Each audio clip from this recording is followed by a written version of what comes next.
हम लोग रीजनिंग पे चर्चा करेंगे। एक्चुअली में रीजनिंग होता क्या है, तो किसी भी प्रतियोगी परीक्षा में इनकी अहम भूमिका होती है। मैथ की, रीजनिंग की, इंग्लिश की और जीए की, ये चारों की अहम भूमिका होती है। ये चारों सेक्शन मिलकर ही किसी प्रतियोगी परीक्षा में, किसी कंपटीशन के एग्जाम में मतलब इससे प्रश्न पूछे जाते हैं। यही चारों सेक्शन होता है जो किसी प्रतियोगी परीक्षा में आता है।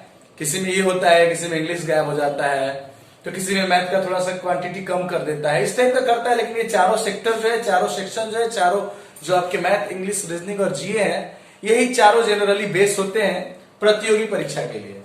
तो हम लोग अभी शुरू करने जा रहे हैं, रीजनिंग पे चर्चा करेंगे। एक्चुअली में रीजनिंग को हिंदी में बोलते क्या है, तो रीजनिंग का स्पेलिंग होता है REASONING, और रीजनिंग को हिंदी में हम लोग बोलते हैं तर्क शक्ति। रीजनिंग को हिंदी में हम लोग बोलते हैं तर्क शक्ति। तर्क शक्ति का मतलब समझते हो क्या?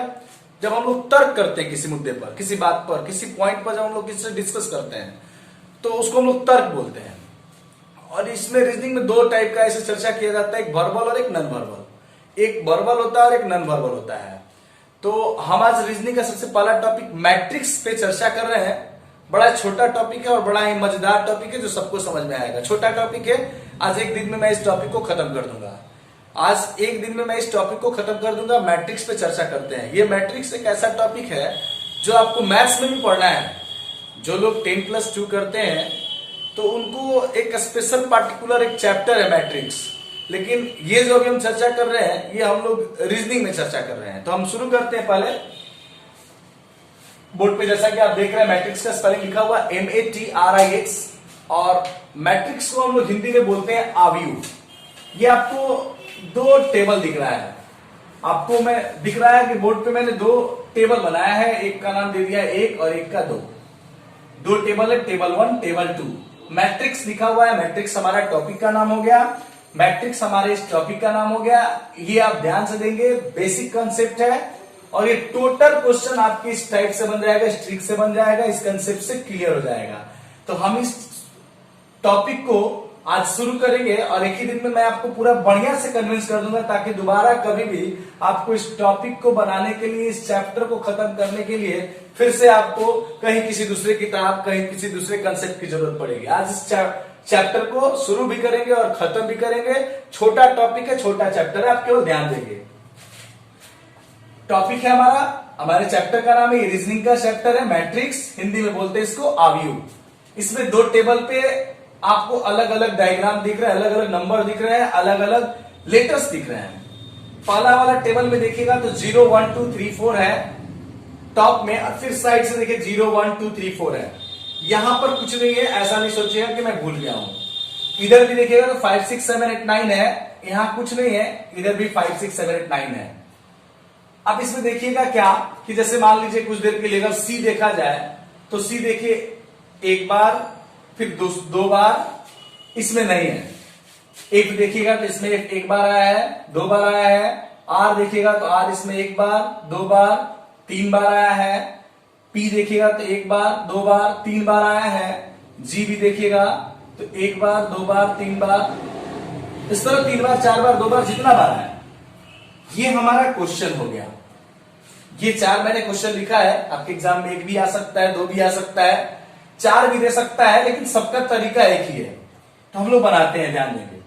हम लोग सीधे क्या करते हैं कि पहले क्वेश्चन पर ध्यान देते हैं। जैसे मान लीजिए मैं क्वेश्चन नंबर 3 से बनाता हूं। जैसे क्वेश्चन नंबर 3 में क्या लिखा हुआ है, हमारा क्वेश्चन है गुड। अब हमको गुड को खोजना है इन दोनों टेबल में। तो ध्यान दीजिए, अब मान लीजिए कि हम गुड को खोज रहे हैं तो हमको जी दिख रहा है। जी मान लीजिए कि यहां पर है, एक यहां पर है और एक जी यहां पर है, यानी कि 3 स्थान पर हमने जी को देखा। एक यहां पर, एक यहां पर और एक यहां पर। तो ये 4 लेटर हो गए हमारे, GOOD। तो अब हमको जी के लिए देखना है कि कौन सा नंबर होगा। जैसे यहां पर अगर जी है तो ये 6 और 6 जी के लिए कितना होना चाहिए था, 66। अगर ये वाला जी लेंगे तो 5 और 9 कितना होना चाहिए, 59। अगर ये वाला जी लेंगे तो कितना होना चाहिए, 7 और 8 78। तो जी के लिए 78 है। चलिए ध्यान देते रहिएगा, जी के लिए 78 है, ठीक है। ओ के लिए 86, ये 8 है और ये 6 है, ओ के लिए 86, चलिए ये भी ठीक है। फिर ओ के लिए 68, 6 है 8 है, ओ है, ओ के लिए 68, ठीक है। डी के लिए 43, ध्यान देंगे 4 और ये 3, डी के लिए 43 है क्या, यहां पर 4 है और यहां पर 3 है, तो ये वाला रो का 4 डी और ये वाला रो का 3 डी, यानी कि हमारा आंसर ये वाला सही हो गया। बाय द वे दूसरा चेक करते हैं, जी के स्थान पर क्या दिया है 66, 6 और 6, 66 है जी के लिए, ठीक है। ओ के लिए 68 दिया है, 6 और 8, ओ के लिए 68, ठीक है। फिर दिया है ओ के लिए 86, 8 और 6, ओ के लिए 86, ठीक है। डी के लिए दिया है 32, 3 और ये 2, यहां पर डी है कि बी है, बी है, यानी कि ये आपका क्या हो गया, गलत हो गया, ये आपका क्या हो गया, गलत हो गया।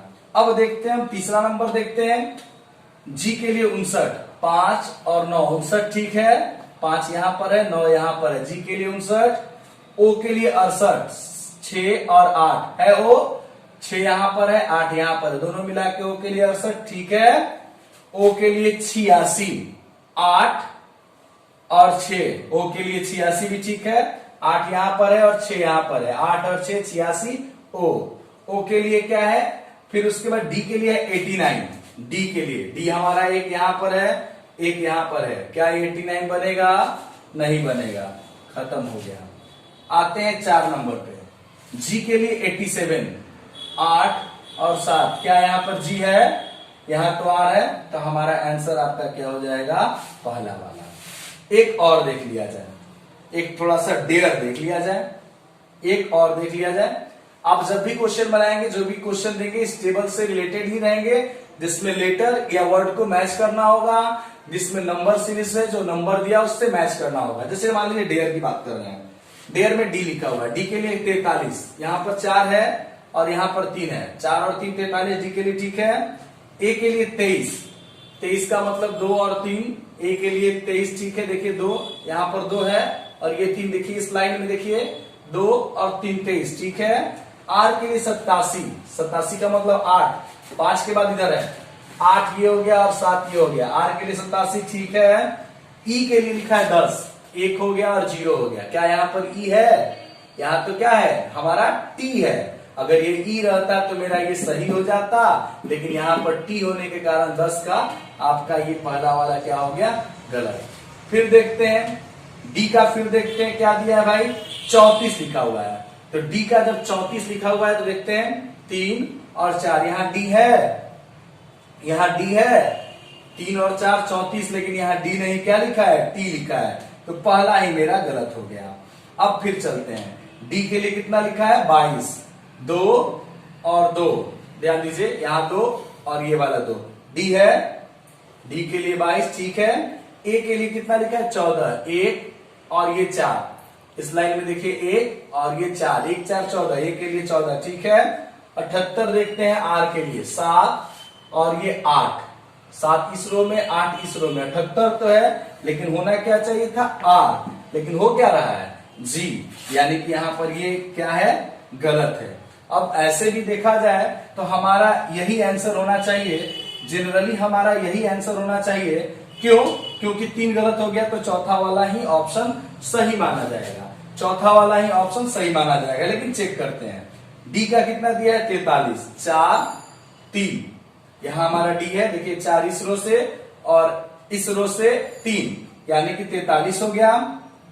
फिर ए का 41 दिया है, 4 और इस रो से 41 हो गया।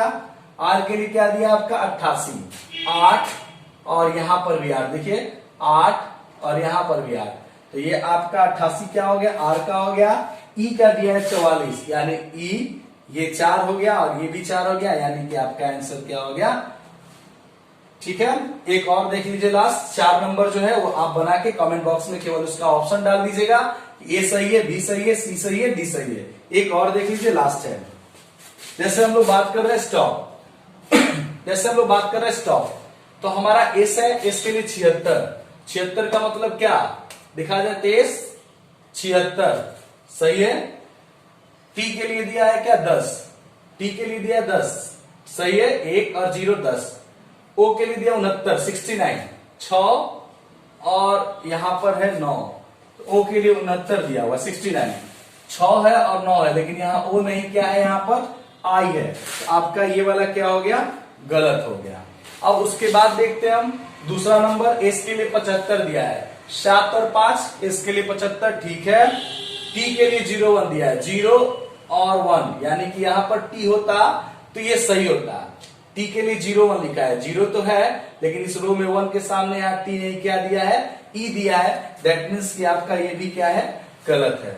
चलते हैं सी में, एस का कितना दिया है 75, यानी कि 7 और 5, ये 7 और ये 5, यानी कि इसका 75 ठीक है। टी का कितना दिया है 34, 34 का मतलब ये टी का 3 और यहाँ 4, दोनों मिला के देखिए, इस रो में 3 और इससे 4, यानी कि टी का 34 ठीक है। ओ का 86 देखते हैं, 8 हो गया 6 हो गया, देखिए यहां से 8 और यहां से 6 ओ है, यानी कि 86 ठीक है। उसके बाद हमारा क्या बचा, एक पी बचा, पी के लिए क्या लिखा हुआ 99, यहां पर 9 है और यहां पर 9 है, दोनों मिलके क्या हो गया आपका पी का 99, 9 और 9 99, यानी कि आपका ऑप्शन सी सही हो गया। हो सकता है कि दो ऑप्शन भी सही हो, तो हम लोग चौथा देखते हैं। आपका एस का क्या दिया है 67, 67 का मतलब 6 और 7, क्या यहाँ एस है नहीं, तो यानी कि हमारा आंसर यहाँ पर क्या हो गया, आंसर हमारा सही हो गया सी वाला ऑप्शन। आप इसको सबसे पहले अभी क्या कीजिएगा कि आज अपनी नोटबुक पे आप बढ़िया से इस दोनों फिगर को, दोनों डायग्राम को, दोनों टेबल को बढ़िया से कॉपी कीजिएगा, उतारिएगा। उसके बाद चारों क्वेश्चन को देखिएगा, मिलाना हो आप सीधे ऐसे नहीं खोजिएगा 76, सीधे ऑप्शन से खोजिएगा। एस के लिए 76, तो 76 का मतलब 7 से शुरू हो रहा है, 7 और 6 एस पर मिल जाता है। टी के लिए 10, तो 10 का मतलब 1 और 0, टी के लिए 10 मिल जा रहा है, मतलब दोनों डायग्राम, दोनों फिगर, दोनों टेबल को साथ लेके चलिएगा। तो आप पहले अपनी नोटबुक पर दोनों फोटो को उतारिएगा, टेबल 1 टेबल 2 को कॉपी कीजिएगा, और उसके बाद ये 4 क्वेश्चन दिया हूं मैं, जिसमें 3 में हल करा दिया, और पहला आ जाए तो आप चेक कीजिएगा, क्योंकि आपको पकड़ बनाना है, मजबूत बनाना है, ये नहीं कि पहला आ जाए तो छोड़ देंगे। आप उसको स्टेप बाय स्टेप सारा सॉल्व कर लीजिए, और जब आपको लगे कि हाँ ये जान गए हम कि पहला ही आता है, लेकिन हम प्रैक्टिस मेक्स मैन परफेक्ट, जितना ज्यादा प्रैक्टिस कीजिएगा उतना ही ज्यादा आपका कमांड होते जाएगा। उसके बाद जो 4 नंबर है, ये 4 नंबर का जैसे आप बनाते हैं, तो मान लीजिए कि आपको आंसर लगता है कि सी सही हो, बी सही हो, डी सही हो, जो सही हो, आप उसको क्या करेंगे कि आप उसको अपने कमेंट बॉक्स में जाके आप उसे लिख देंगे कि ए आंसर होगा, बी आंसर होगा या जो आंसर होगा। इससे क्या होगा कि मेरा एक कॉन्फिडेंस बनता है क्या कि हाँ हमने जो बनाया वो सही है। कमेंट में आप इसका आंसर जरूर से लिखिएगा, और आपका ये जो टॉपिक है ये खत्म हो गया।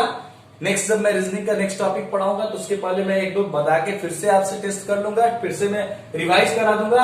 आप इसे कॉपी कर लें और इस चैप्टर को बढ़िया से कंप्लीट कर ले। ये चैप्टर बस इतना ही है, इस चैप्टर में इससे अधिक नहीं है, और हमें लगता है कि आप लोगों को ये समझ में आ गया होगा। फिर भी कोई डाउट हो तो आप कमेंट बॉक्स में जाके लिख के पूछ लीजिएगा, या मुझे पर्सनली कॉल या व्हाट्सएप पे पूछ सकते हैं।